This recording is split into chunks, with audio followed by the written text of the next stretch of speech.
Ouais. Oui. Compétence. La compétence, c'est la naturalisation de la qualification. La qualification est un rapport social. Tandis que la compétence, c'est un attribut du sujet. D'accord? Quelqu'un est compétent. C'est-à-dire qu'une qualification, c'est quelque chose qui se passe entre plusieurs personnes à l'occasion Et d'un il a processus. une qualification. Comment? Oui, il a une qualification alors qu'il est compétent. Donc, on est dans le registre de l'attribut du sujet, d'accord? C'est-à-dire qu'on s'attaque au cœur de la personne. Et on expose le cœur de la personne à la question technique. Et donc, le comble de la compétence, c'est évidemment la mesure des savoir-être. Oui, parce qu'évidemment, dans la qualification, on pourra trouver des savoir-faire, d'accord?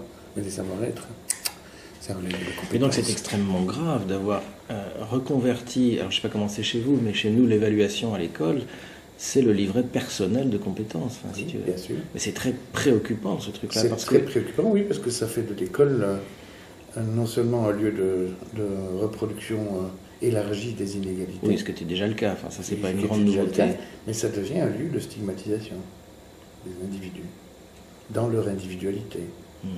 C'est-à-dire qu'en ouvrant... C'est-à-dire qu'ils ne peuvent pas en échapper. Par exemple, s'ils sont mauvais dans l'ancien système en maths, Oui.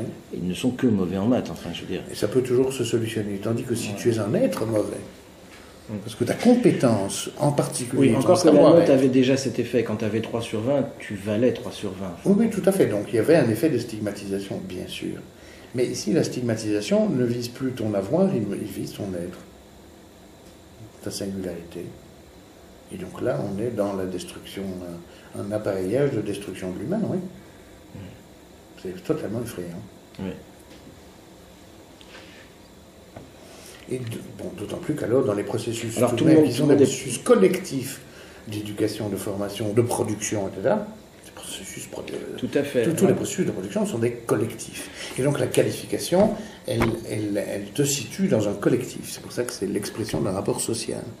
C'est pour ça que ça varie d'ailleurs suivant les conditions de domination, d'aliénation, d'exploitation dans laquelle tu es. Ta qualification elle est éminemment sujet à variation suivant ces 3 processus-là.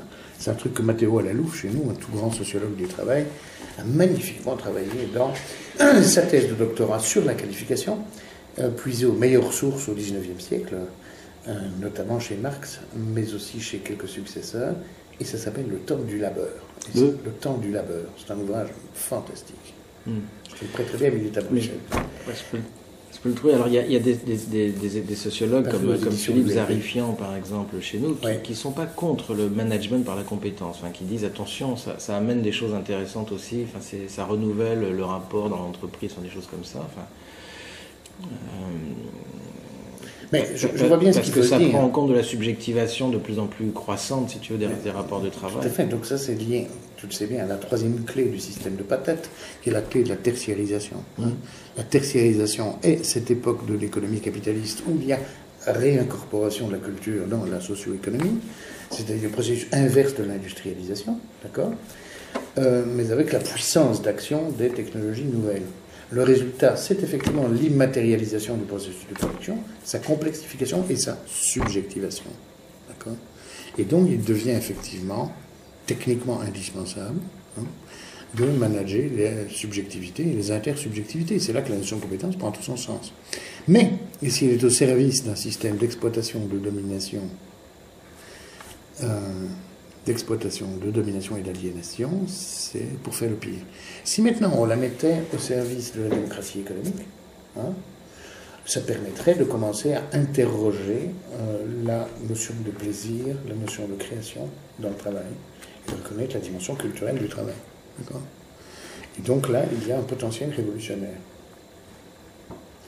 Donc c'est toute l'ambivalence de la situation qu'on vit, c'est que les mots peuvent recouvrir le pire et le meilleur. Bon, dans l'état actuel des choses, et vu les rapports de force, ils ne servent que le pire. Et ils doivent nous alerter, et je vérifie en raison, sur la face éclairée de ces concepts, c'est-à-dire qu'est-ce que ça désigne comme contradiction nouvelle. Toujours cette idée que le salaire, ça se mérite. Mais je ne vois pas en quoi un travail passionnant, un travail qui nous permette de nous exprimer, parce que nous décidons de ce qui est produit, parce que nous entretenons avec le reste du vivant un rapport tout autre que la folie écologique du capitalisme, je ne vois pas en quoi ce travail-là est source de mérite. Ce travail, il est source de liberté, il est source de bonheur. Il n'est pas source de droit. Le travail, pour pouvoir, il faut inverser la proposition, pour pouvoir décider au travail, ce qui est le cœur du communisme, décider au travail. Dans la jeunesse actuelle, tous ceux qui sont décidés à ne pas produire de merde pour le capital, tous ceux qui sont décidés à ne travailler que selon la déontologie, ce sont des communistes. Dès qu'on accepte de faire un travail avec lequel on est en désaccord, on n'est pas communiste. Puisqu'on ne s'organise pas pour décider au travail. On vit le travail comme une fatalité, la subordination comme une fatalité, dont on s'exonérera par une prise du pouvoir d'État qui fera le socialisme, puis après le paradis communiste, puis vous allez voir ce que vous allez voir. Bon, on voit rien, justement, rien du tout. La démarche communiste, c'est une démarche qui part du conquis, le conquis du salaire à la qualification personnelle, pour conquérir le droit de décision au travail. Le communisme, ce n'est pas la prise du pouvoir sur l'argent. Ce n'est pas par l'argent que la classe dirigeante dirige. Le communisme, c'est la prise du pouvoir sur le travail. Parce que c'est par sa maîtrise du travail que la classe dirigeante maîtrise l'argent. Seul le travail produit de la valeur. Vous pensez que le capital s'auto-valorise dans la sphère financière? Pas du tout. C'est de la monnaie virtuelle qui se crée dans la sphère financière, qui éclate régulièrement. Et quand elle éclate, la bulle, qu'est-ce qui se passe? La Banque centrale crée de la monnaie réelle à la pelle pour transformer en monnaie réelle la monnaie virtuelle de la sphère financière. Et cette monnaie qui est créée nous impose de l'austérité parce qu'il faut que nous créions la valeur correspondant à cette monnaie pour qu'elle ne soit pas inflationniste. Il n'y a d'argent que parce qu'il y a travail. N'espérons pas prendre la maîtrise sur l'argent si nous ne prenons pas la maîtrise sur le travail. Or, pour prendre la maîtrise sur le travail, il faut que aucun de nos droits ne dépende du travail que nous faisons. Si vous voulez, en août 89, la bourgeoisie, quand elle était la classe révolutionnaire, aujourd'hui c'est la classe dont il faut qu'on se débarrasse, quand elle était la classe révolutionnaire face à la classe dont elle est en train de se débarrasser, l'aristocratie, qu'est-ce qu'elle a fait? Elle pose cette déclaration inouïe dans un monde aristocratique que les humains naissent, enfin les hommes à l'époque, les hommes naissent et demeurent libres et égaux en droit. Déclaration inouïe. Et sur cette base-là, les luttes, en France ça a duré un siècle et demi, les luttes ont construit cette figure abstraite qu'est le citoyen. Tout majeur, quel que soit son genre, son niveau scolaire, toutes ses caractéristiques, ses handicaps éventuels, dans l'abstraction de son existence comme majeur, est réputé en capacité et en responsabilité de la chose publique. Et ça s'exprime par un droit, le droit de vote et le droit d'éligibilité, pour lequel on ne lui demande rien, rien du tout. C'est pas quelque chose qui se mérite par un truc préalable. C'est un droit lié à la personne, sans condition. C'est la base de la démocratie bourgeoise, qui est en train de s'épuiser. Les catégories populaires ne votent plus, sauf à la pire des élections, la présidentielle. D'un point de vue démocratique, c'est vraiment la pire des élections qu'on puisse imaginer. Et les jeunes non plus. Pourquoi? Mais parce que ces catégories se rendent très bien compte que leur vote ne change rien quant au travail. Parce qu'en même temps qu'elle mettait en place cette abstraction citoyenne absolument formidable, la bourgeoisie veillait avec soin que la production, le travail, soit complètement sorti de la chose publique. complètement dépolitisé. La politique s'arrête à la porte de l'entreprise, la politique s'arrête à la porte des banques quand elles créent la monnaie. Attention, hein. Si nous laissons faire progressivement cette déshérence de la citoyenneté, comme toujours, la bourgeoisie va sortir son joker. Ce sera le fascisme. C'est toujours comme ça que ça se passe. Combien je gagne? 1603 €. Ça, c'est donc mon net. C'est l'argent qui me tombe dans la poche. À la fin du mois, ça n'est donc pas ce que je gagne. D'accord? C'est bien le problème. C'est bien le problème et c'est bien tout l'enjeu du combat sur les retraites. C'est que je ne gagne pas 1600 € par mois. Je gagne 2058 € par mois de salaire brut et je cotise un certain nombre de droits, ainsi que mon collègue employeur d'ailleurs, qui cotise lui aussi, ça s'appelle des cotisations patronales, et le seul chiffre qui n'apparaît nulle part sur cette fiche de paye, c'est la totalité de ce que rapporte, de ce que vaut ma force de travail. Sur quasiment aucune fiche de paye, vous avez l'addition du salaire brut et des cotisations patronales qui se lèvent pour ma part à 873 €. Ma force de travail vaut donc 3000 € par mois. Eh oui. Ça va? Donc ça apparaît quasiment jamais. Ben oui, peut-être qu'ils ne voudraient pas qu'on y pense de trop. Non, ouais. Ça pourrait nous donner des idées. Tout le monde connaît bien la Sécu. L'idée, c'est de vérifier nos droits ensemble. Les droits qui sont issus du salaire. Vous vous rappelez la Sécu?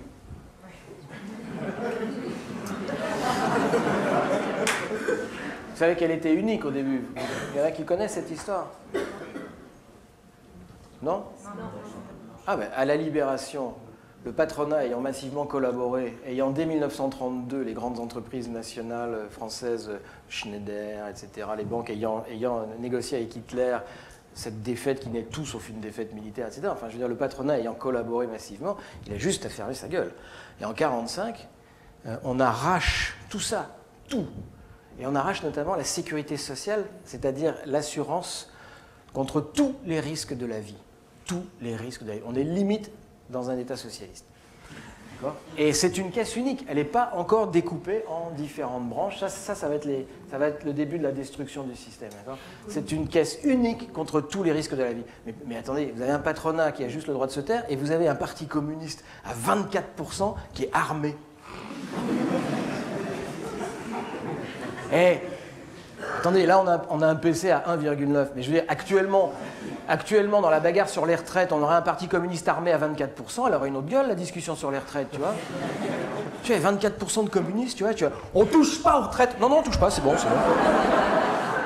On peut même les descendre à 58 ans si vous voulez, il n'y a aucun problème. Ça s'appelle un rapport de force.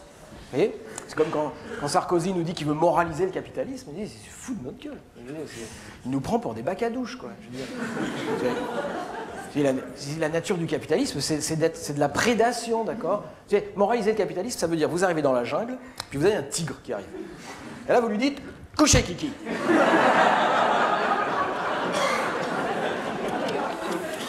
C'est le tigre, il recule si t'es sur un éléphant avec un pétard comme ça et un parti communiste à 24%. Tu vois, Donc l'assurance maladie. Attends, vous savez combien d'attaques a connu la sécurité sociale depuis qu'elle est créée? Combien de destructions, de rognages, de détricotages? Combien? Oh, ce serait tranquille, ça ferait une cinquantaine. Ça ferait que 50. 88. Vous savez à quand remonte la notion de trou de la Sécu? Vous savez, le trou de la Sécu. 80, 81, 76, 47. La première fois qu'on parle du trou de la Sécu, 1947. Donc c'est un truc un peu usé, quoi. Ah, il marche toujours. Alors maintenant, ils mettent abyssal à côté, ça fait le trou de la Sécu. Abyssal de la sécurité sociale, mais bon, ça tient quand même encore la route, mais bon, ils nous l'attaquent. Alors comment ils nous l'attaquent? D'abord, ils nous l'ont divisé en branches, donc, d'accord? On cotise donc séparément à chacune de ces branches. L'assurance maladie, ça tout le monde voit à peu près, médecins, médicaments, hôpitaux. Donc ça, c'est la maladie. Donc la totalité du personnel hospitalier en France est payée sur cette ligne. La totalité du personnel hospitalier. Les seuls travailleurs qui sont pris au piège dans cette histoire-là, ça détruit des vies humaines. Donc oui, très sincèrement, si le revenu universel peut faire avancer la réflexion là-dessus, mais appelons le salaire universel. Le salaire pour tous, hein, de 18 ans, chacun à 18 ans touche la première niveau de qualification. Les Suisses, eux, vont voter sur le revenu universel. Ah, non, mais les Suisses, c'est une roue de secours du capitalisme. Oui, non, mais d'accord. Enfin, si ça existe chez eux, on leur dira pas non plus. Nous avons fait beaucoup mieux avec la Sécu. C'est ça le point, c'est que nous avons fait avec la Sécu quelque chose qui, à la fois, permet de payer des salaires à vie et donc de généraliser le dispositif à tout le monde. À 18 ans, chacun a le premier niveau de qualification, quel que soit son parcours scolaire. À 18 ans, chacun a le premier niveau de qualification. Ça fait partie de la majorité politique que d'avoir le premier niveau de qualification et donc le salaire à vie qui va avec, mettant 1 500 €. Et puis il y a une carrière salariale qui est possible sur la base d'épreuves de qualification, bien sûr que l'on passe, jusqu'à 6 000 € par exemple, qui permet d'aller... Au-dessus de 6 000 €, c'est pas possible. Et ceux qui restent gratis à vie ont une prime supplémentaire. Au-dessus de 6 000 €, je pense que ça n'est pas du tout nécessaire de gagner plus de 6 000 € par mois. Très franchement, un couple à deux à 12 000 €, n'oubliez pas que cette affaire, il n'y a que de la cotisation, il n'y a plus d'impôts. Hein. Donc nous sommes à l'équivalent de 8 500 € par mois actuel. Parce que quand on gagne 8 500, il y a à peu près 2 500 qui partent en impôts, en TVA et en IRPP. Combien d'actifs, je ne parle pas de salaire, combien d'actifs gagnent plus de 8 500 € par mois en France? 1 pour 1000. Donc, proposer que nous allions dans une situation où nous aurons supprimé l'impôt. Si on veut supprimer les paradis fiscaux, il y a une seule solution, c'est supprimer l'impôt. Hein. Oui, c'est un accord un peu curieux avec le médicier, mais laissons tomber l'affaire. Nous avons donc une carrière salariale, et cette carrière salariale se double, c'est ça le point décisif, hein, d'un droit qui est aussi acquis à 18 ans, de copropriété d'usage, c'est-à-dire qu'on est copropriétaire des lieux où on travaille. On décide de l'investissement, on décide de la hiérarchie, on décide de ce qui va être produit, on décide des accords internationaux qui doivent passer dans les divisions de travail. Mais c'est une propriété d'usage, on ne tire aucun revenu. C'est décisif ce point-là. Et la maîtrise de l'investissement se fait par une cotisation économique qui se substitue au parasitisme du profit, des profiteurs qui n'investissent pas aujourd'hui. Hein. Les marchés financiers sont absolument prédateurs de valeur, ils n'apportent strictement rien, hein, le flux est dans le sens inverse.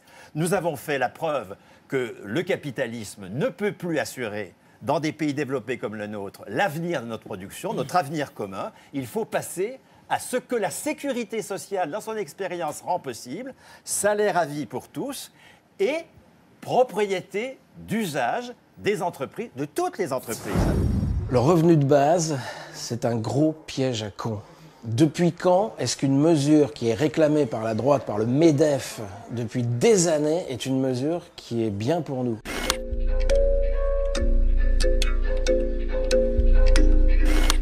Le revenu de base, c'est ce que tous les partis de droite en Europe réclament et obtiennent. Parce que ça permet de baisser les salaires. Ça permet de dire à des gens, tu as 800 € ou tu as 700 €, donc maintenant, tu la mets en veilleuse avec tes exigences salariales, hein, puisque tu as déjà ça, donc on va juste te donner un petit complément. Donc ça exonère les entreprises de payer les salaires, de payer la sécurité sociale, de payer la protection sociale. En Finlande, on te donne un revenu de base et ensuite tu te débrouilles avec ça. Tu n'as plus besoin de retraite, tout ça c'est fini. Et les entreprises, pendant ce temps-là, elles font du profit. Le revenu de base, ça sert à mettre fin à la très grande pauvreté, mais pas aux inégalités.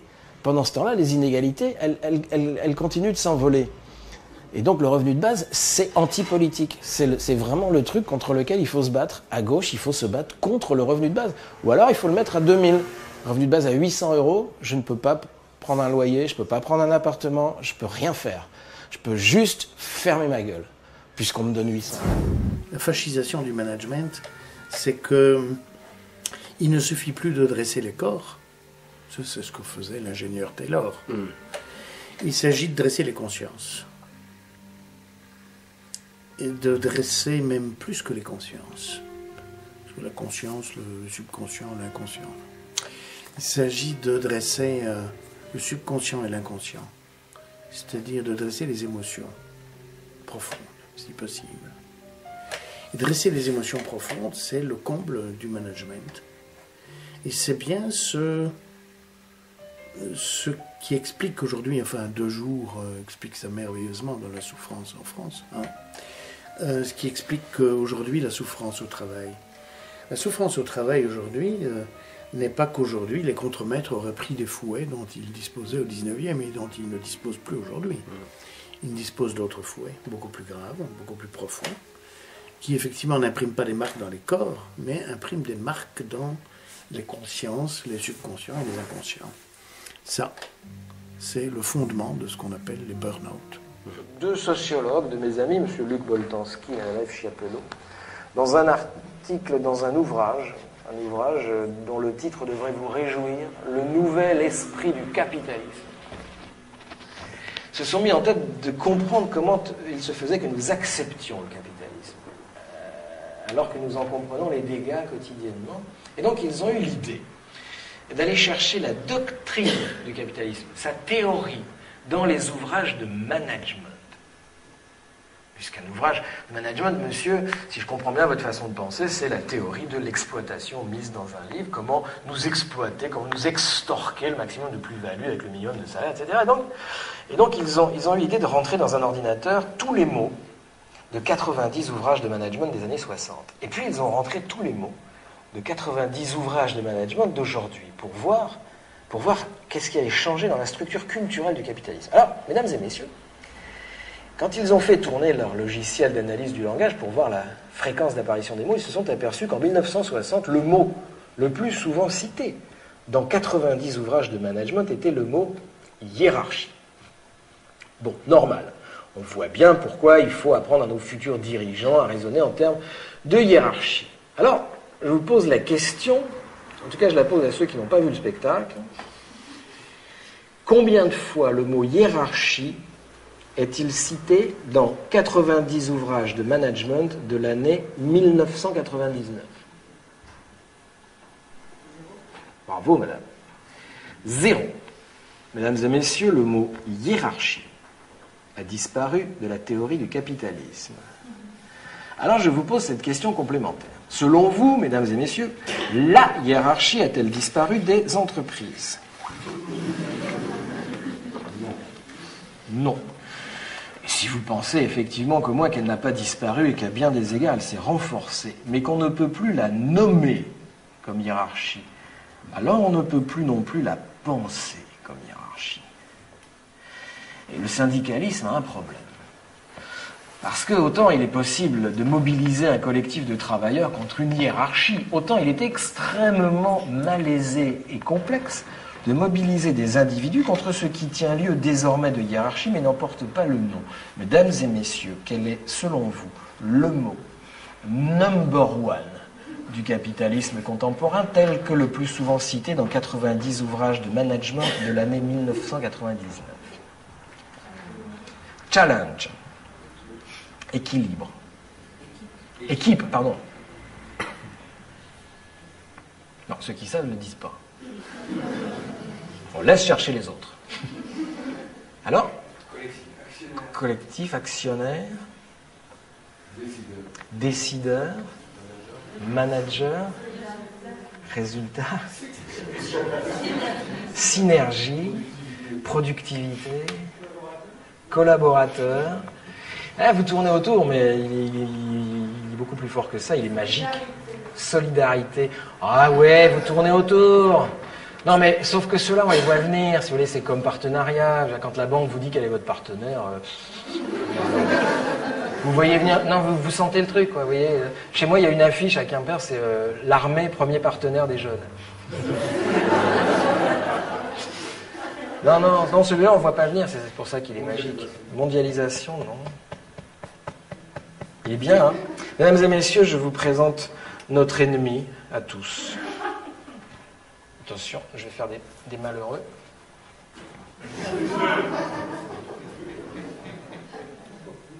Eh oui. Parce que autant on peut mobiliser un collectif de travailleurs contre une hiérarchie, autant aller faire chier des gars qui ont un projet, c'est vraiment pas sympa. Il se trouve que c'est le même projet que celui du patron, tant mieux, ça prouve qu'il y a du lien social dans l'entreprise.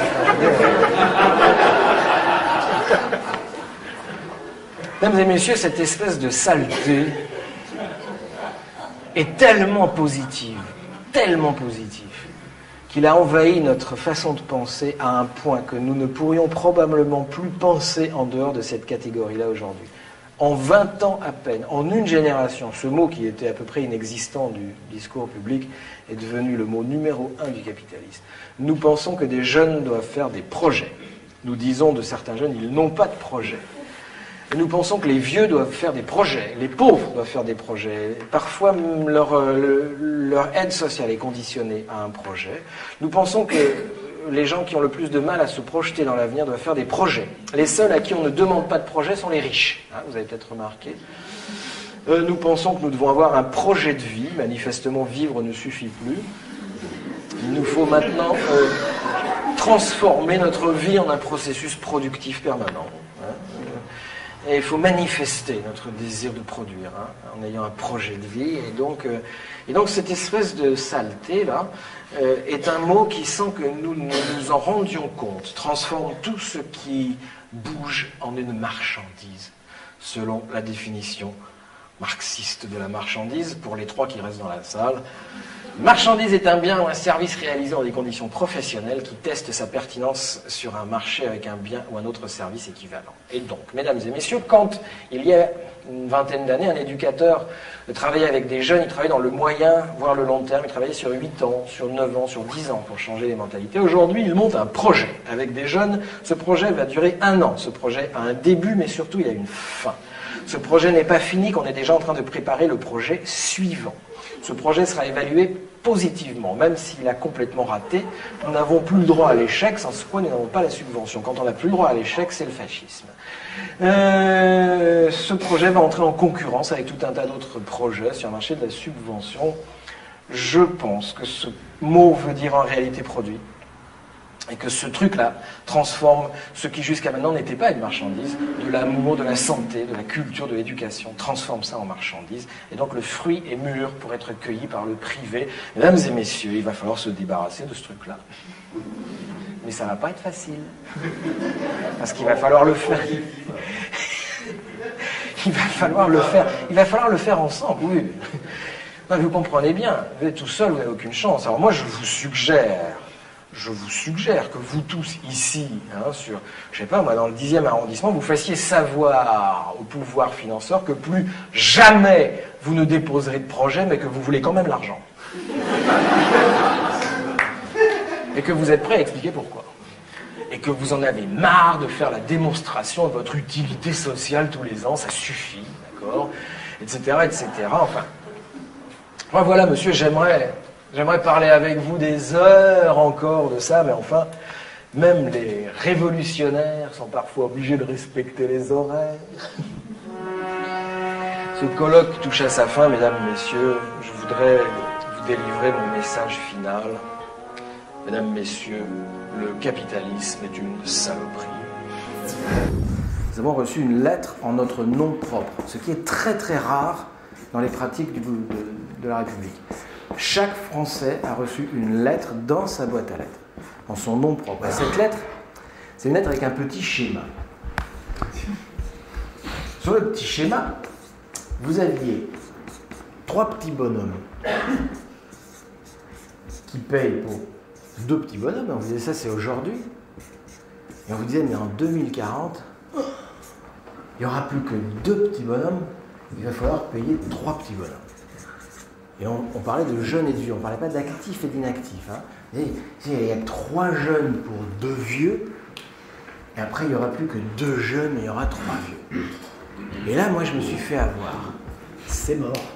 J'ai regardé le truc, j'ai dit merde. Plié. Wow. Tu peux rien faire. C'est l'arithmétique. Tiens, même avec la CNT, tu vois, non, à l'arithmétique.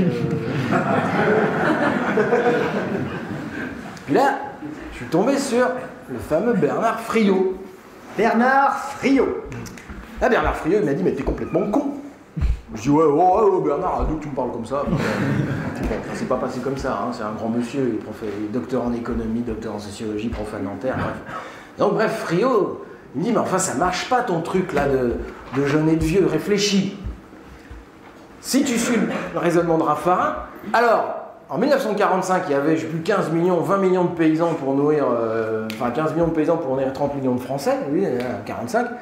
Et puis alors, comme on sait qu'en 2010, il n'y aura plus que 1,5 million, moins d'1 million de paysans pour nourrir 60 millions de Français, on peut prédire une immense famine en 2010. Logique.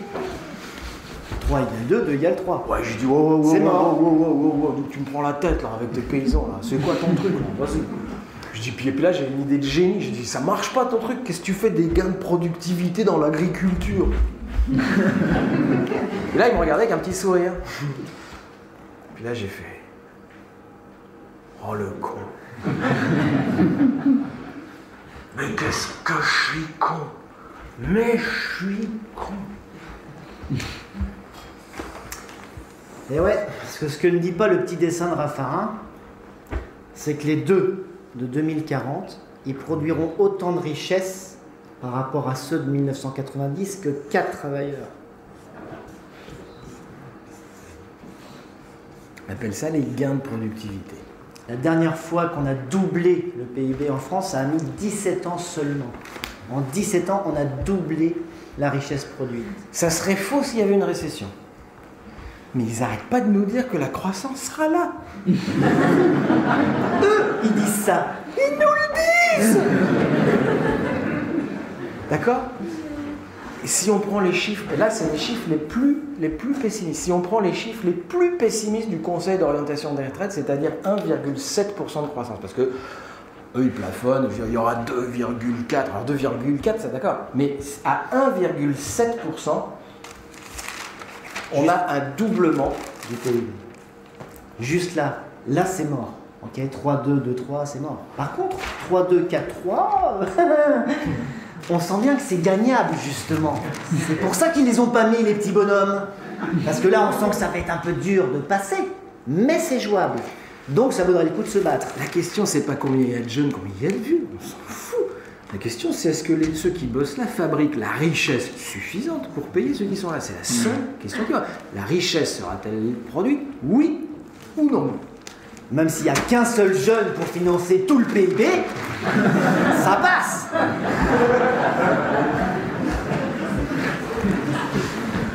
Alors, on est en 2010. À 1,7% de croissance, qui est vraiment, on a pris exprès Friot, c'est la démonstration de Friot, il prend exprès les perspectives les plus basses des chiffres officiels du gouvernement. Pour pas qu'on puisse lui dire, d'accord, il prend 1,7, c'est-à-dire, là c'est pas en 17 ans c'est avec 2,5%, là c'est 40 ans. Donc ça, il faut bien retenir pour vos prochains repas de famille, surtout pour le père. Ça, il faut apprendre à le faire sur la nappe. Hein. Le PIB en 2010, 2000 milliards d'euros. 2000 milliards d'euros, richesse produite en France chaque année. En 2010, cette année, pour financer les retraites, il faut 13%. 13% de la richesse produite en France pour payer les retraites. Ce qui nous donne un coût des retraites de 260 milliards. 260 milliards. Ça, c'est ce que ça coûte aujourd'hui. Et là, ils nous disent... Ils nous disent en 2050, il faudra 720 milliards. C'est foutu. Tu vois pas l'effort qu'il faut leur demander. On est cuit. Mais 720 milliards de quoi? Eh bien, du PIB, de la richesse produite en une année en France. En 2040. Sauf que quand on passe en 2050, avec 1,7% de croissance, hypothèse basse, on arrive à 4000 milliards d'euros. 4000 milliards d'euros. Ce qui veut dire que le coût des retraites, d'accord, il aura un petit peu augmenté, il sera de 18%. Comprenez l'astuce, ils nous disent qu'il va falloir passer de 13% de la richesse à 18%. Et donc c'est une charge insupportable. Évidemment, quand on reçoit ça, on croit que c'est de 13 à 18 du même gâteau. On croit qu'il faut faire ça. Mais pas du tout, le gâteau il est devenu énorme. Donc là, exercice pour le repas de famille. 2000 milliards moins 260. Ça égale, il reste combien? 1740 milliards. Ça, c'est aujourd'hui.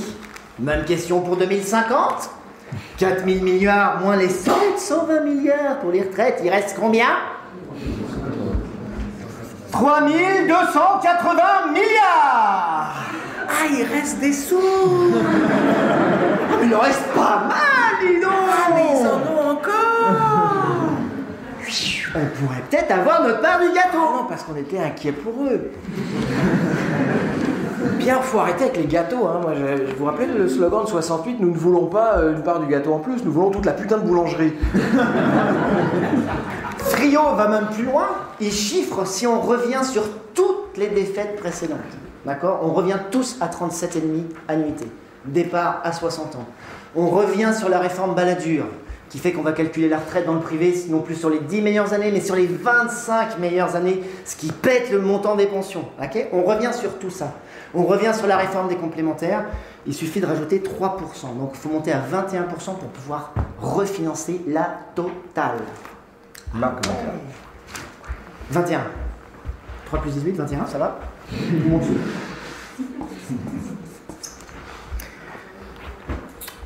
Alors c'est là où c'est intéressant, c'est que le mouvement historique des retraites, c'est une augmentation régulière de la cotisation patronale, la cotisation vieillesse. Okay, elle augmente gentiment de quelques 0%, d'accord, pour suivre les besoins. Ça n'a jamais posé aucun problème à l'économie française. C'est mieux que ça. Ah pardon. C'est mieux que ça. Pas du tout, c'est de l'autre côté. C'est qu'en 1944... Ah, on pourrait prendre une feuille pour faire ça, parce que c'est pas mal. En 1944, il fallait quel pourcentage du PIB pour payer les retraites? En 1960. 50 ans. Pardon? En 40 d'ailleurs. 40, 70. Bon, En 1970, il fallait quel pourcentage du PIB? Bref, sur la même période de temps qu'on nous annonce catastrophique, d'accord, on prend la même en arrière, d'accord. Il a fallu produire combien? Il a fallu passer de... Là, maintenant, on est à 13% pour financer les retraites. Ça, c'est aujourd'hui. En 1970, on était à combien, il y a 40 ans?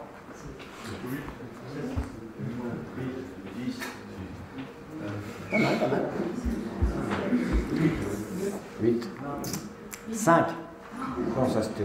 5%. Il a fallu rajouter combien? 8%. C'est ça. Et là, il va falloir rajouter combien pour aller à 18? 5% pour aller à 18.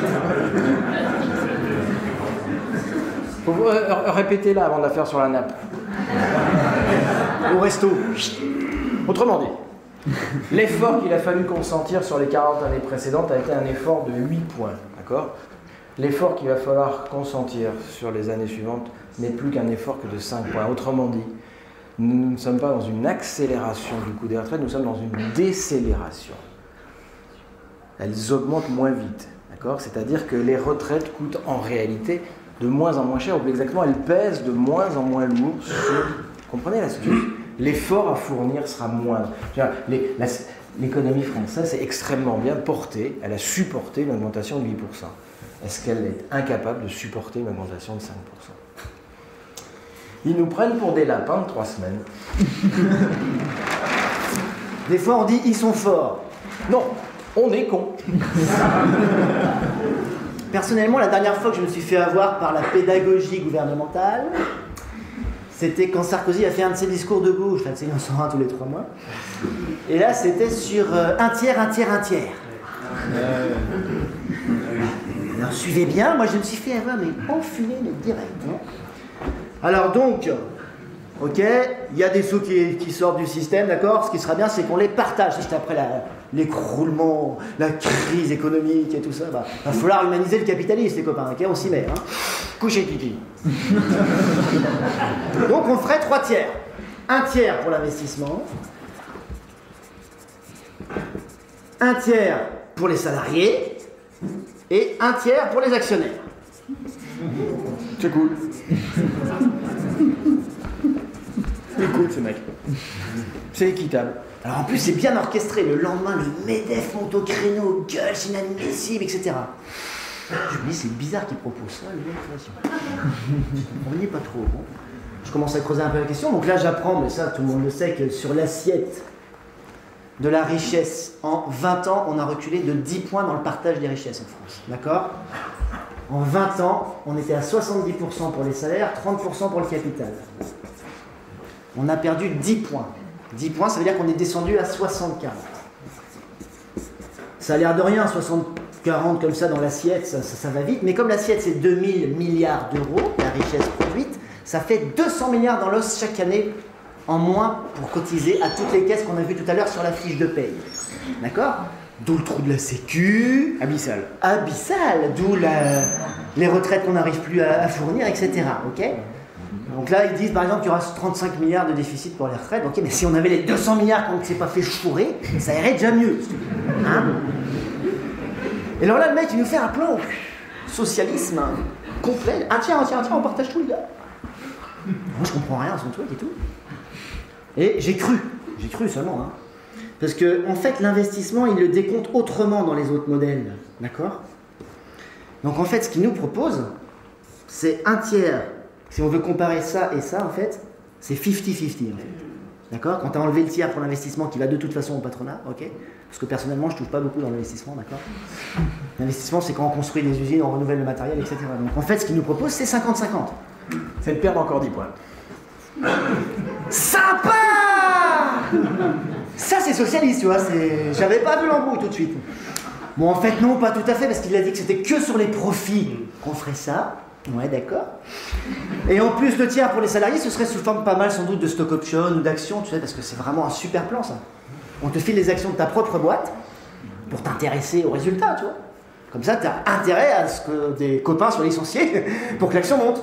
Ça, c'est super, ça permet de raisonner, je veux dire, pour construire de l'action collective, c'est vraiment...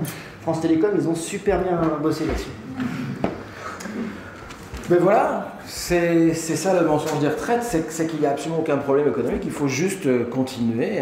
Le mouvement historique est un mouvement d'augmentation des cotisations patronales. Ce mouvement a été interrompu par qui?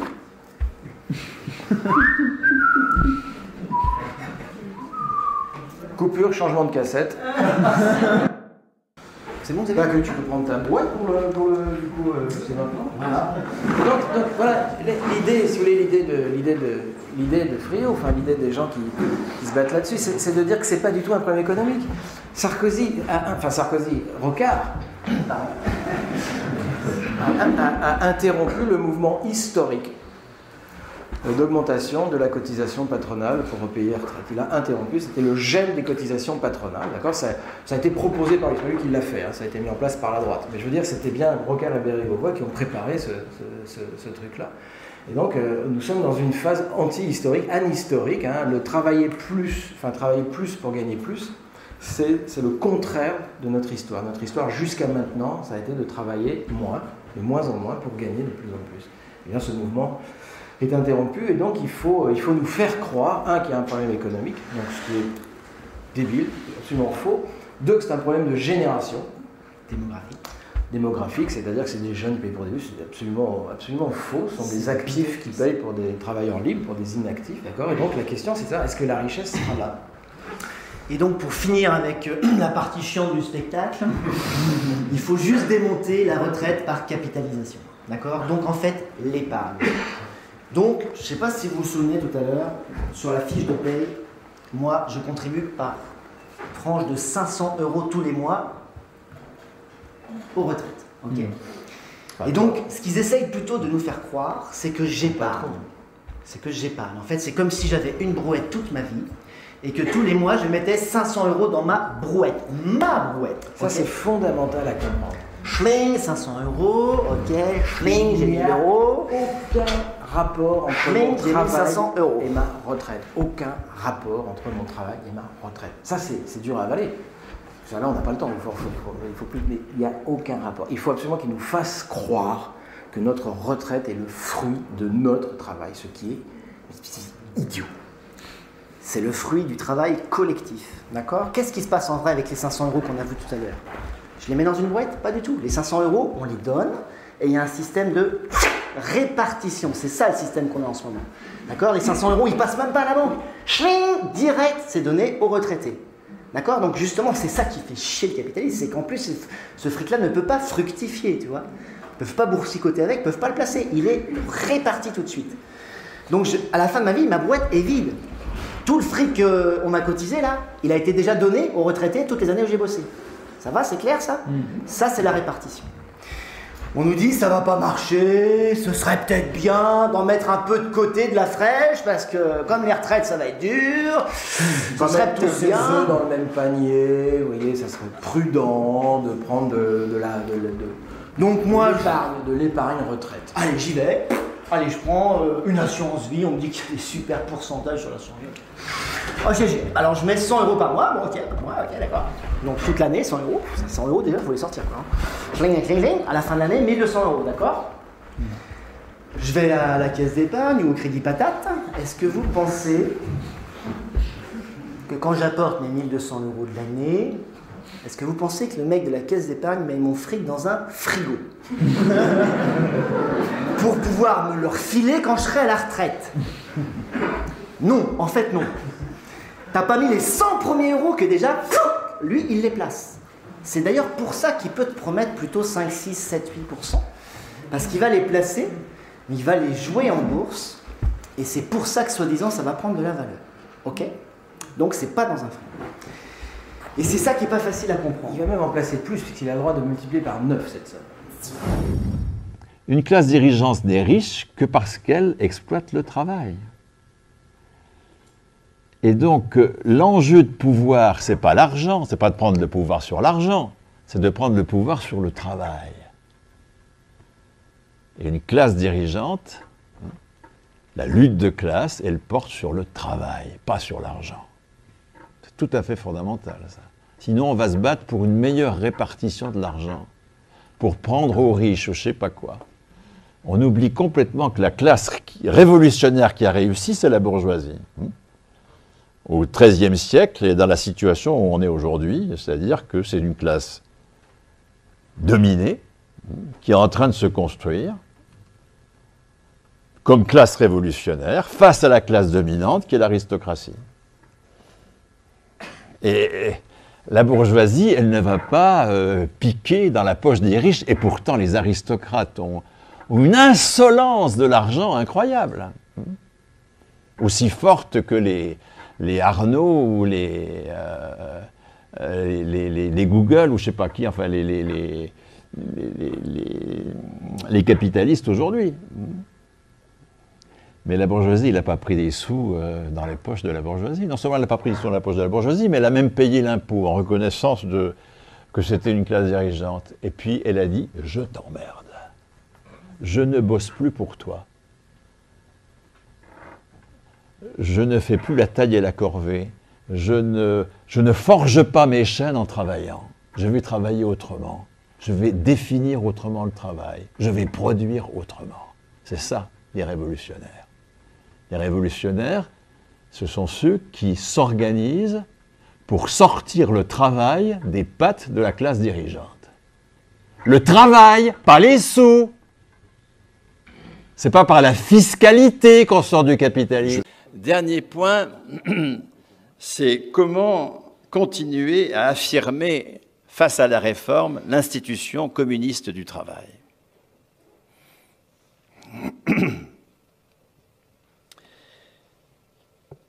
Ça ne peut pas être par le plein emploi, le pôle public bancaire, la réduction du temps de travail, la bonne fiscalité. Tout ça, c'est une impasse.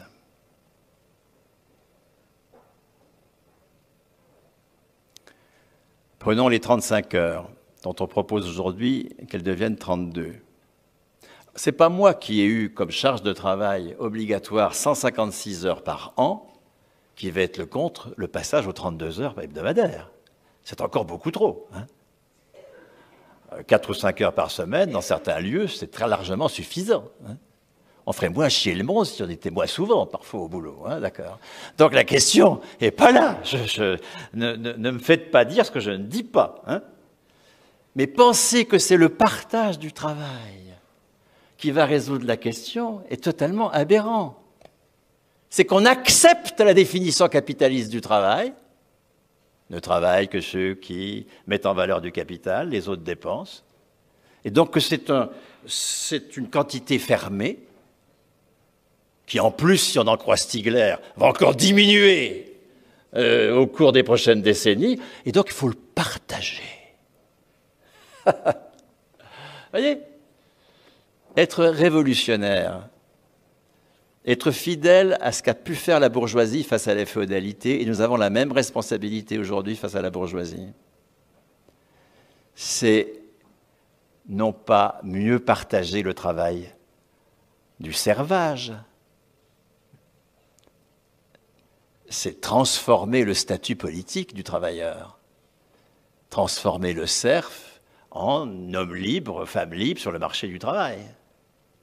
Aujourd'hui, bien sûr qu'il s'agit d'en finir avec le marché du travail, évidemment, mais vous voyez que, encore une fois, la responsabilité historique des révolutionnaires, c'est non pas de mieux partager le travail dans son acception capitaliste, mais de poursuivre la sortie du travail du carcan capitaliste tel que 1946, le statut de la fonction publique, etc., l'a commencé.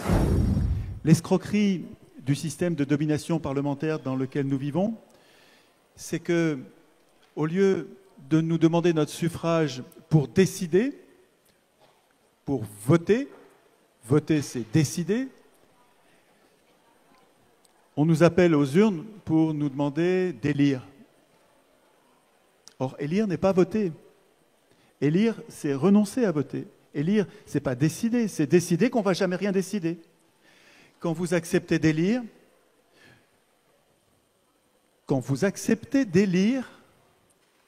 vous acceptez que vous ne déciderez de rien.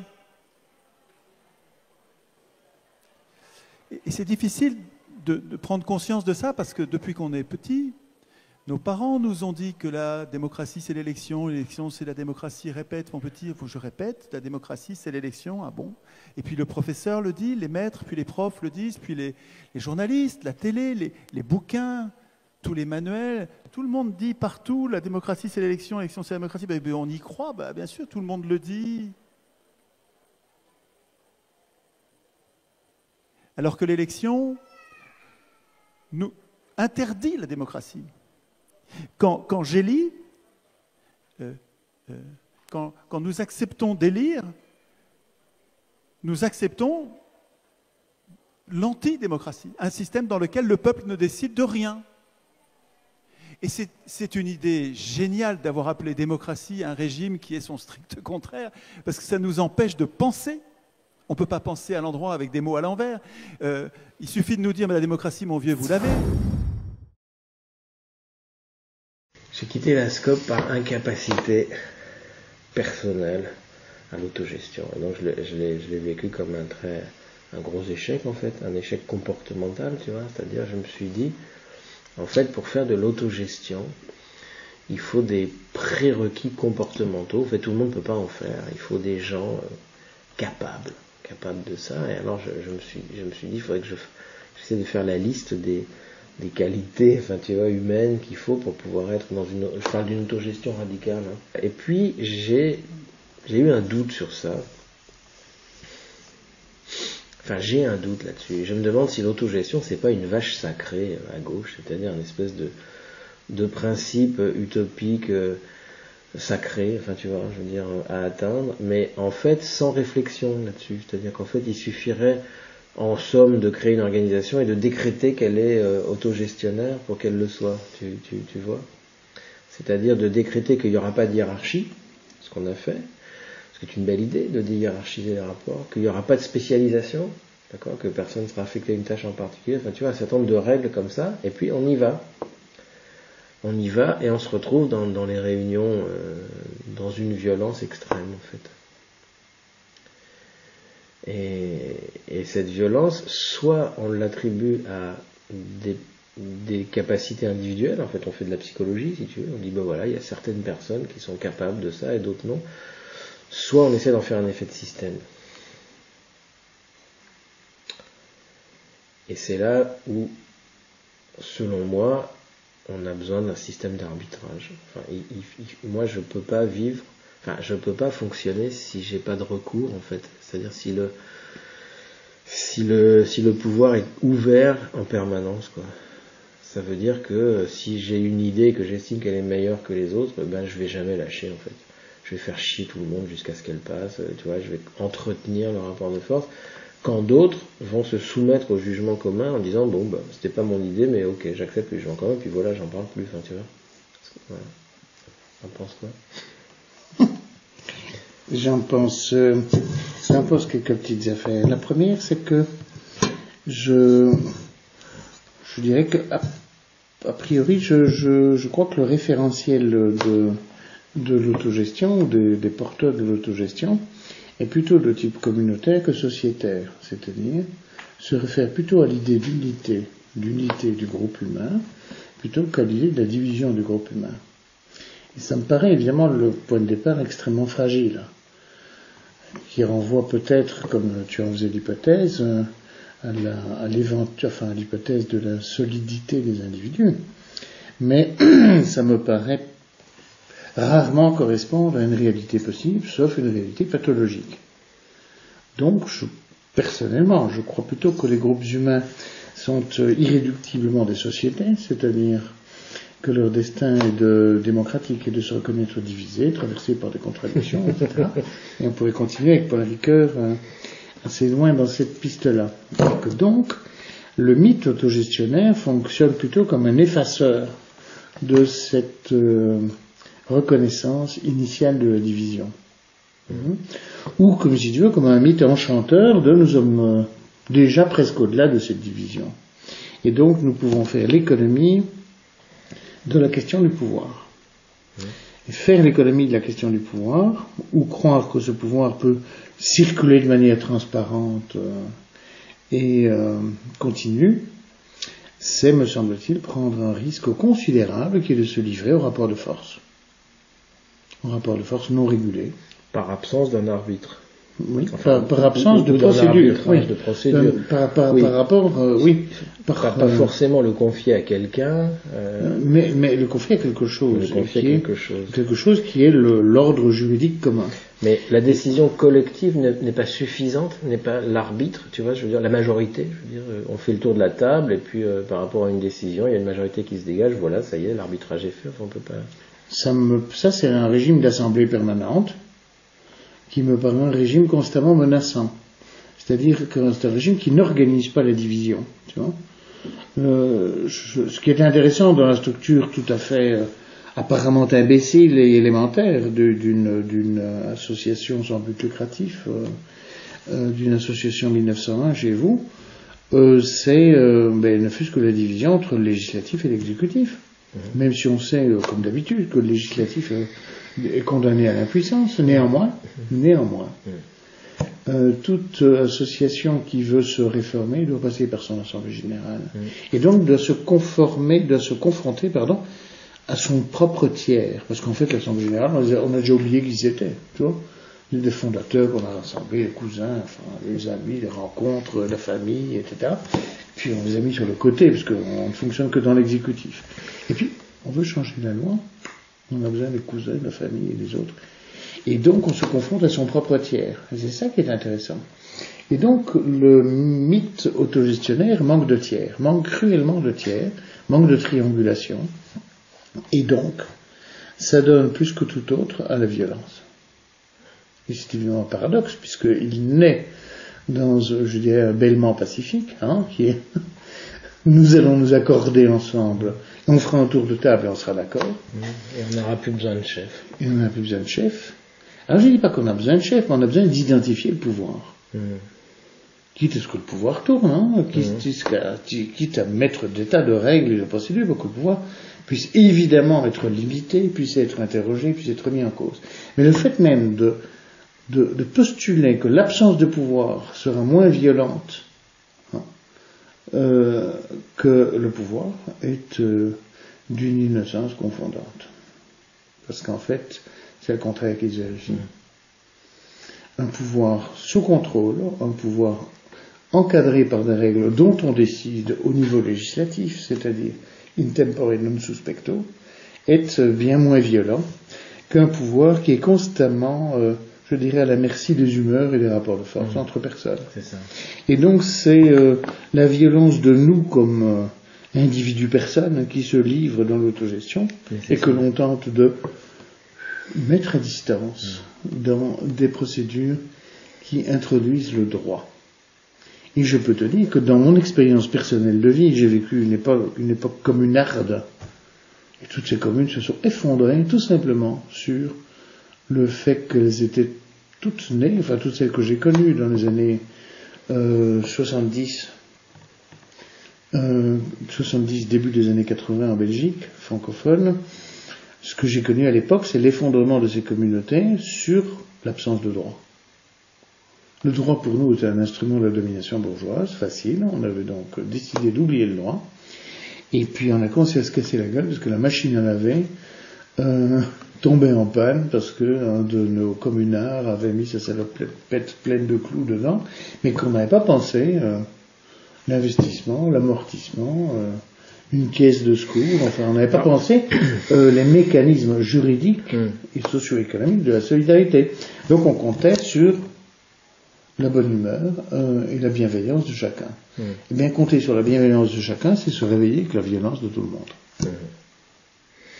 Alors dans l'expérience de la SCOP, là, ou des SCOP, les quatre, il y a des règles, bon, il y a des binômes, il y a des collectifs, il y a des comités de pilotage, enfin, il y a tout un tas de façons d'organiser le travail et la décision, etc.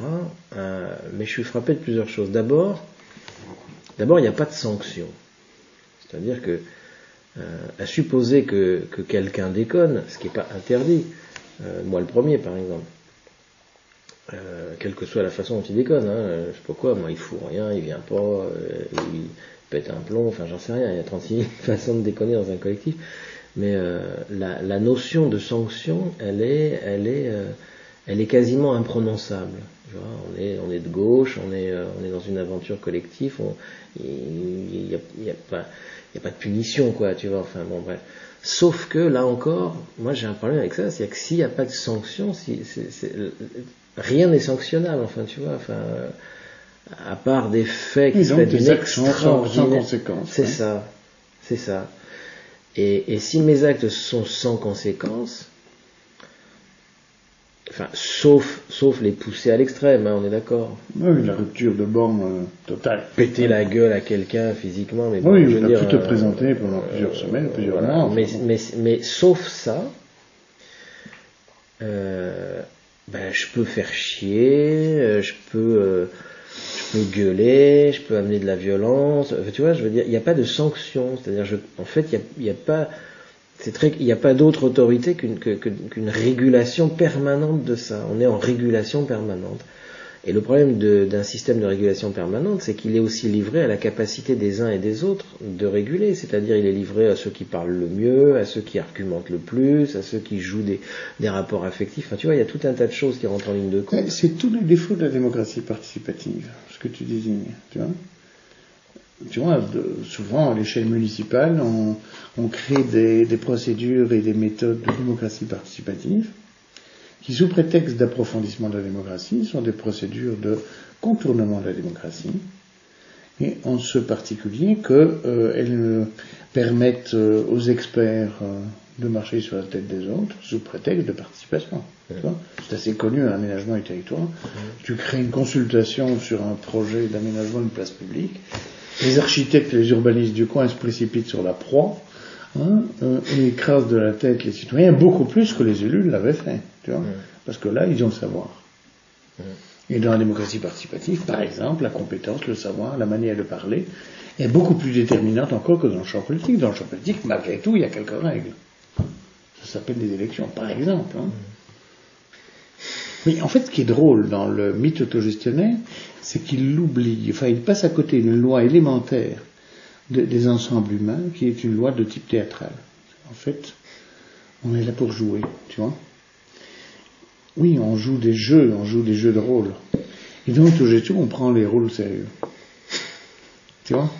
Donc on ne peut plus en rire. C'est très très intéressant ce que tu dis, parce que à la SCOP, Donc, toutes nos interventions sur le terrain, qui étaient des interventions à 2 ou à 3, d'accord, se sont toutes bien passées. Donc, parce que vous êtes dans la triangulation. Devant les gens, on va faire front, et donc avec du plaisir en plus, Oui.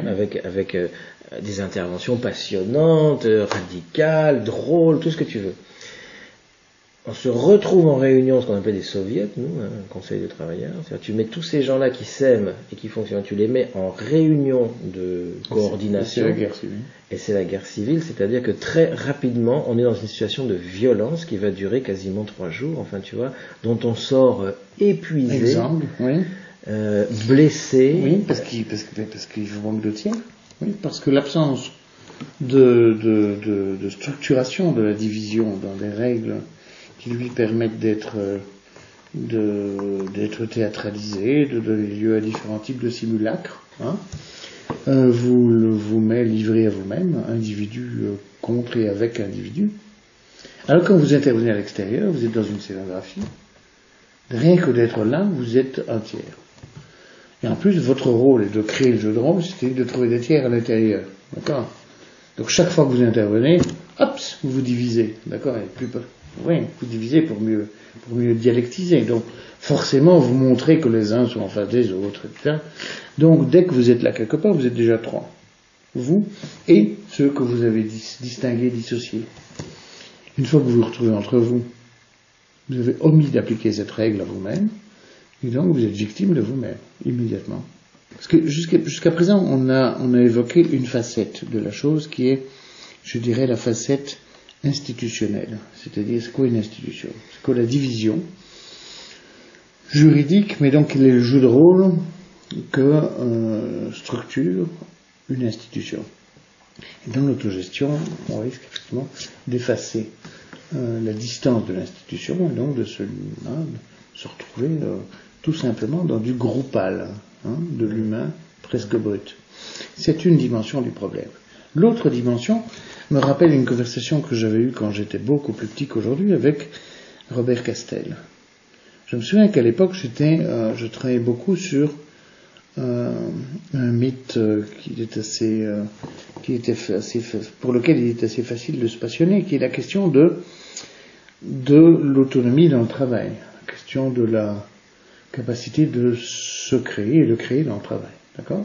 Donc la question que Gortz appelait du côté du couple hétéronomie-autonomie, du côté de l'autonomie dans le travail.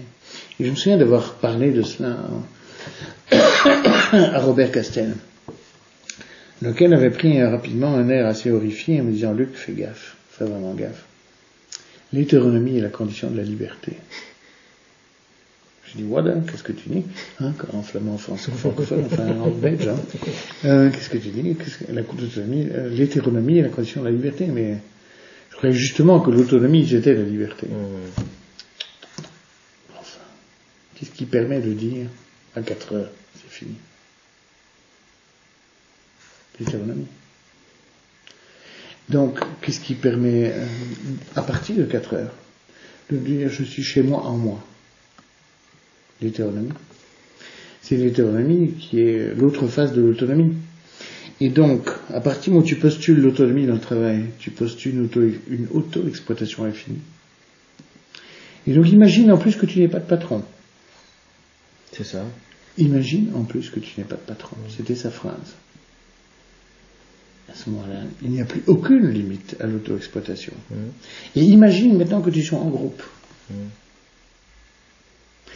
Le soupçon sur la faillite de l'investissement de chacun dans le collectif ne peut être que permanent et absolu et diabolique. Et donc à ce moment-là, l'autogestion, c'est la guerre civile. C'est-à-dire qu'on va se mettre consciemment ou inconsciemment, enfin ouvertement ou secrètement, à comparer en permanence nos productivités respectives Oui, mais c'est probablement plus subtil que ça, parce qu'il est probable qu'on soit aussi dans un club de moralistes. Donc, tu vois ce que je veux dire. Lequel le code, en tout cas, c'est, en tout cas, je ne calculerai jamais ce que tu fais, c'est pas mon genre. D'accord ? Donc, dans ce club de moralistes, C'est probablement pas ça que ça va, c'est pas comme ça que ça va se jouer, c'est pas sur la mesure comparée de la productivité, c'est beaucoup plus, c'est pire que ça, c'est sur l'intensité de l'engagement moral. Tu vois? Mais c'est probablement plus implicite et plus en sourdine que ça. C'est, comment dire, nous sommes sur un objet qui nous implique et nous concerne jusqu'au tréfonds de nous-mêmes. Et nous ne sommes pas assez lucides pour comprendre que c'est donc un objet beaucoup plus dangereux que les autres. Tu vois? Et qui demanderait donc beaucoup plus de précautions juridiques que nous n'en avons quand nous produisons des savonnettes et des briquettes. C'est très intéressant ce que tu dis, parce qu'il y avait une analyste institutionnelle que j'avais rencontrée, pas de laquelle je m'étais ouvert de nos difficultés comme ça, et elle me disait, mais je comprends pas, vous n'avez pas de régulateur, enfin il n'y a pas un médiateur, un truc, un analyste institutionnel. Alors je disais, non. Et elle me disait précisément, mais enfin, ça peut pas marcher. Elle dit, parce que vous ne fabriquez pas des savonnettes et comme tu dis, elle dit, vous fabriquez des valeurs en permanence. Et donc elle disait, ce que vous mettez sur la table en permanence, c'est votre identité. Oui, c'est vous-même. C'est vous-même, c'est ça. Et donc elle disait, d'où un conflit de valeurs permanent. Enfin, je veux dire, vous êtes constamment vous-même contre un autre vous-même, avec tu vois, enfin, il y a 9 vous-même sur la table qui pour prendre une décision. Oui, tu imagines un club de Picasso, quoi. Donc d'habitude, ils travaillent isolément, quoi. Et en même temps, l'autogestion reste désirable comme projet politique, comme projet d'organisation de la société. Attends, reformulons-le. Il est certainement souhaitable, de même que par exemple le propriétaire bailleur est un être parasitaire, par exemple, si on parle de l'immobilier. De même, on peut penser à propos du travail, qu'effectivement, un patron extraterritorialisé, enfin un patron qui ne serait pas nous, d'accord, serait illégitime, d'accord. Mais comment pouvons-nous, être un patron qui ne soit pas nous, deviendrait la question philosophique et pratique. Donc, c'est-à-dire comment créer un tiers intérieur. C'est tout à fait possible. Soit en désignant l'un de nous comme titulaire d'une autorité négociable, qu'on peut remettre en question et discutable, mais grosso modo, enfin un gérant révocable, peu importe, mais qui a quand même un pouvoir, y compris de sanction. Enfin, je veux dire. Oui, mais sans privilège. Oui, c'est-à-dire que cette personne peut me dire à moi, stop, c'est fini maintenant, la décision a été prise, on ne reviendra plus là-dessus. Enfin, tu vois ce que je veux dire. Tout à fait. Mais donc, ça ne doit être ni un aliéneur, ni un exploiteur, ni un dominateur. Donc, en pensant ce pouvoir, cette extériorité du pouvoir interne que nous devons constituer, il faut nous prémunir de 3 risques bien connus. L'exploitation, ça c'est assez simple, d'accord? Pas de privilèges et pas de rapport sur le résultat, comme on dirait, d'accord? D'autre part, l'aliénation, c'est-à-dire qu'il ne puisse partir avec le sens, se l'approprier contre nous, ou la domination, c'est qu'il puisse profiter de son autorité pour exercer du pouvoir contre nous. Donc il faut imaginer des règles qui conjuguent ces 3 risques. C'est pas du tout hors de portée. À mon avis, c'est beaucoup plus simple que d'essayer de faire marcher la machine autogestionnaire. Ou, maintenant on peut le dire positivement, la machine autogestionnaire est donc celle qui va servir ces 3 causes, des aliénés, des exploités, des dominés, et néanmoins exercer un pouvoir qui ne soit pas la confusion d'une assemblée générale permanente. Parce que ça, c'est l'épuisement de tous. Oui, c'est pour prendre des exemples triviaux mais faciles à comprendre. Je fais partie des gens qui assez rapidement ont dit mais on passe un temps absolument considérable sur des problèmes tout à fait secondaires d'arbitrage. Je sais pas, décider qui ira avec qui à tel endroit, enfin tu vois, des choses comme ça. Et j'avais dit, c'est pas possible, on passe des demi-journées entières là-dessus, alors qu'on a des choses politiquement plus intéressantes à faire. Est-ce qu'on ne peut pas mandater l'un de nous, celui qui semble faire ça le mieux, avec le plus de bon sens, enfin tu vois. Et on m'a répondu non, c'est ça l'autogestion, c'est de s'obliger à faire de la démocratie jusque dans des décisions secondaires, tu vois. Donc il y a... Alors ça c'est encore un autre domaine, hein. Ouais. On avait déjà abordé l'institutionnel, puis on a abordé la question de l'hétéronomie et de l'autonomie. Maintenant on aborde la question de la division du travail. C'est une troisième question, une troisième dimension du problème. Alors, refuser ou fantasmer autour du refus de la division du travail, ça peut vraiment mener loin de la sottise. Enfin, je veux dire... Non, on peut... sauf si c'est un idéal politique. On peut souffrir pour cet idéal politique, enfin, tu vois. La souffrance rédemptrice, mais non, allez, à part ce fantasme de la souffrance rédemptrice, attends, je crois que nous avons tous l'expérience quotidienne de toute humanité au travail, c'est combien la division du travail est le principe même de l'éloge de la paresse. Enfin, il n'y a pas moyen de faire autrement. Tu vois, le minimum de la rationalité de procéder à une division du travail. Maintenant que cette division du travail soit une division sociale du travail hiérarchisée, c'est une autre affaire. Donc, de nouveau, qu'il y ait division du travail est incontournablement indispensable pour toute opération humaine. Maintenant, que cette division du travail emporte des hiérarchies, et ces hiérarchies emportent elles-mêmes des processus d'aliénation, de domination et d'exploitation, est une autre affaire. Donc, comment à la fois pratiquer la division, une organisation du travail et donc une division du travail, et des mécanismes de coopération et de désaliénation et de limitation des risques de la domination dans la division du travail, bien sûr. Donc, mais par contre, je ne crois pas qu'il y ait une organisation humaine, un tant soit peu efficace et économe du travail humain et de la souffrance humaine, hein, je ne parle que de ça, sans même parler de l'énergie, qui fasse l'économie de la division du travail, c'est impensable. Donc, que l'on se méfie de la division du travail, qu'on s'organise pour la subvertir, quand c'est possible, quand c'est nécessaire, dès que l'on peut, etc. Oui. Mais pas la refuser par principe. On renonce par principe à la division du travail, mais pas aberrant. Ah ouais. Ouais.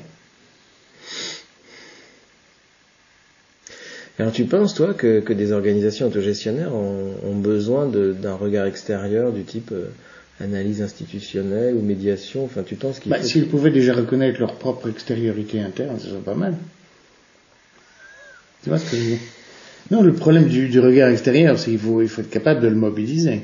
Pour être capable de le mobiliser, il faut déjà reconnaître sa propre altérité. Tu vois ce que je veux dire?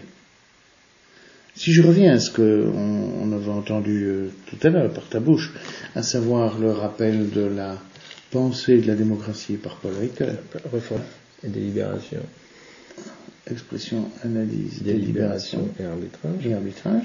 Les trois premiers moments sont des moments qu'il faut tenter, dont l'exigence est d'une application généralisée de tous. Mais ça, c'est de la sociopathie. En se rapprochant le plus possible de l'égalité, et d'une égalité de résultat d'implication. Par contre, prudemment, Ricoeur et toi, et moi, on s'est arrêté avant l'arbitrage. D'accord? L'arbitrage, tu as dit, c'est le moment du politique. Eh bien, je crois qu'il en va de même à l'échelle micro, dans une société autogestionnaire, dans une entreprise autogestionnaire, mais qui pour moi est une société. Il en va de même. Si tu veux éviter le régime de l'Assemblée générale et du rapport de force permanent, tu dois créer des instances qui théâtralisent notre propre altérité. C'est vraiment une idée de théâtralisation, mais c'est une idée essentielle, cette théâtralisation, tu vois. C'est un jeu de rôle. Nous sommes entre humains dans un perpétuel jeu de rôle à toutes les échelles de notre vie commune. Et la vie commune commence déjà à deux, donc ça commence très vite le jeu de rôle. Et donc je crois que dans même une micro-entreprise autogestionnaire, il y a 1000 intérêts, 1000 avantages, 1000 raisons à créer très vite le jeu de rôle. Du législatif, de l'exécutif et du judiciaire. pour revenir des catégories mentales élémentaires.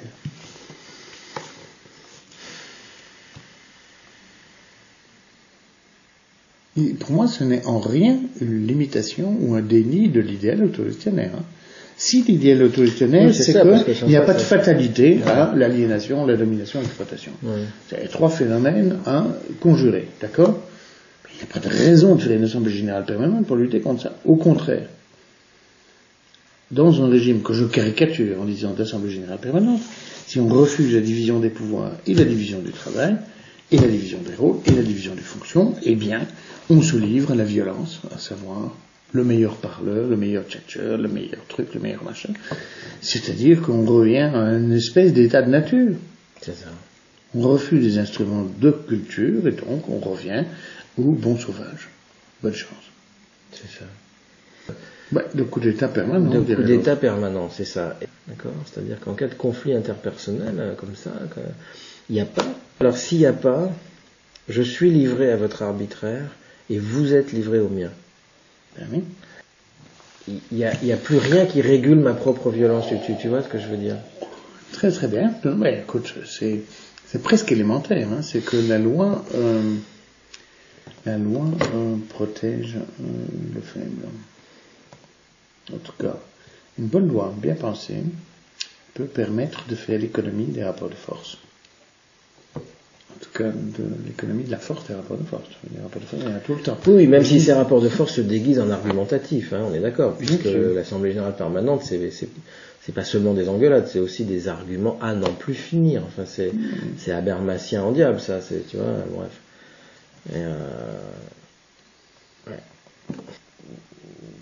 T'admets que l'autogestion, c'est l'objectif de toute pensée de gauche.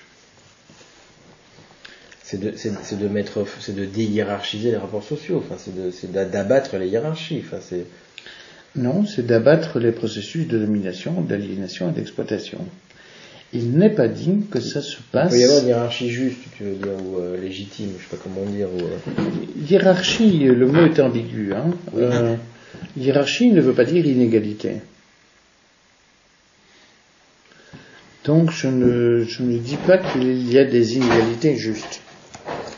Je dis qu'il y a des processus, des mécanismes de pouvoir entre les humains, que cela est une évidence, et que en faire l'économie de la domestication par le droit est un risque qui livre à plus de violence. C'est ça que je veux dire. Mais donc, tu vois, ce n'est pas une question de hiérarchie, c'est une question de règle. Je ne sais pas si la règle est nécessairement hiérarchique. Tu vois ? Je ne sais pas si distinguer les pouvoirs et les mettre en contradiction les uns avec les autres, c'est hiérarchique. Non. C'est de reconnaître des tensions, de les identifier et de permettre que les tensions suivent le canal des règles plutôt que de suivre le canal des humeurs, des capacités. Et quelle différence tu fais entre une communauté et une société? C'est que la société se reconnaît divisée, que la communauté se cherche une unité, ou se fantasme une unité. On parle de communauté religieuse, c'est pas pour rien, on parle de communauté...